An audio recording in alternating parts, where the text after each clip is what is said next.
Kaze mu kiganiro Mupupu, ijwi risemerera ry'icabona ca Kristu.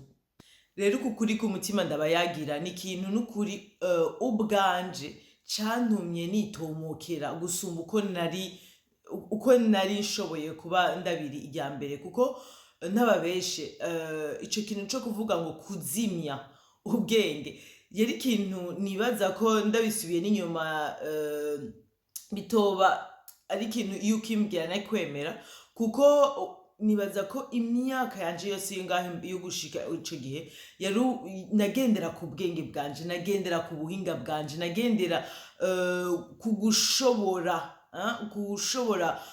gutorera inyishu kubera hakoze logique ari ubwo bwenge bw'umuntu nyene. Mugabo ico kintu turabizi neza no muri Bibiliya biranditse ko ari ikintu Imana igwanya. Imana ntiyanka ubwenge, mugabo yanka ubwenge bw'umuntu, kuko ubwo bwenge bw'umuntu kenshi buza nk'ukuza gupinga ubw'Imana.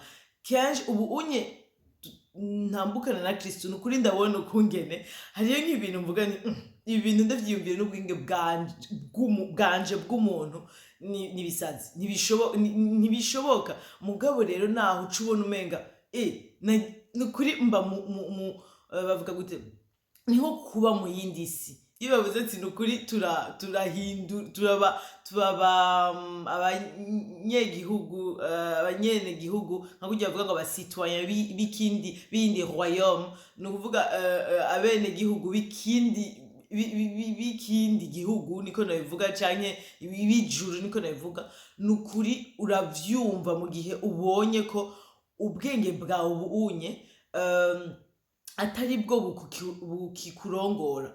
Jewe aho hantu hari hahaze, kuko ubwo bwenge bwanantumye uwo mutima wanje ntiwari uzi ico uvuga. Mugabo ni nk'uko nari nk'umuduga wari kugendera ku moteri ipfuye.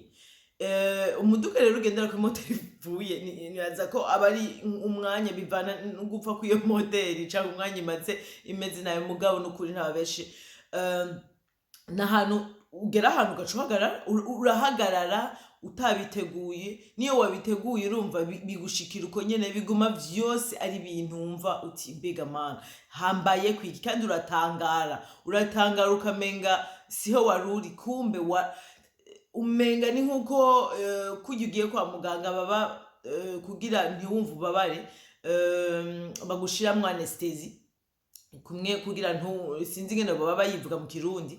Mugabo wamenga umutima wanje ni kibuye, ego ukunguma ndababwira yari kibuye, ntatahura neza ico gikora, ico ntegezo gikoresha.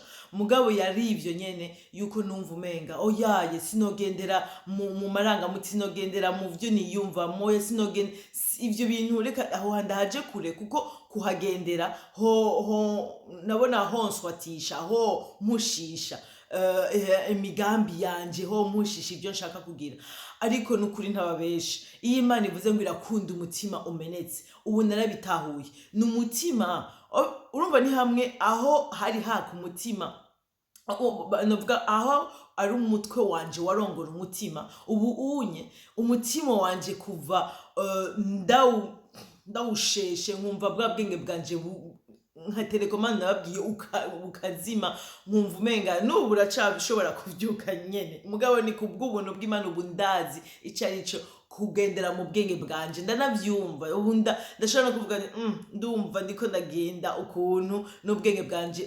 Mpwemu yera ingo n'ukuri untabare gusubira n'ukuri kuba mu guca bugufi muri wewe, gusubira kumva yuko ucumva hariyo sinzi ko novyita gutuza, mugabo urumva je novyita nukubohoka, kuko hariyo ukuntu wamenga ni ikintu gifashe ugenda ugumubandanya ego ntuvyumva, mugabo gumubandanya, kuko uyu mwanya tubayemwo, iyi si turimwo, nta mwanya biduha kugira dushobore guhagarara. Nta mwanya wo guhagarara uhari, nta mwanya wo kwiyumvira ko uhari, oya. Rero bimwe vyo kwikunda bwawe, kwiha umwanya wo gushobora kwishira imbere ikiyo, kuvuga uti mbega Nade umerewe gute, mbega ibi niyumvamwo biba bibi biba vyiza bimeze gute, hama ivyo ni naho hava umwanya wo gushobora kuvuga uti okay,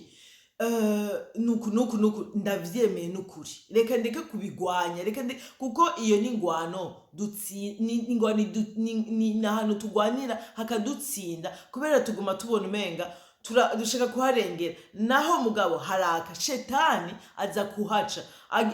Arabikunda ko tugenda nk'abantu batazi biriko biratujamwo, tutanatahura neza ibiriko biratubamwo, kuko na cakibi kiguma cinyegeje, nkuko twabiyazi kiguma cinyegeje. Umva uguma ukirenzako, uja imbere y'Imana uha wumva nyene uvuga uti ndakomeye, ntunamubwira nk'umuganga. Yezu Kristo aravuga ati ni umuganga, muga umuganga niyo yoba ashobora kubona neza ucinjira ati uyu muntu arafise iyi ngorane, namaze kuyidetekta, namaze kuyibona.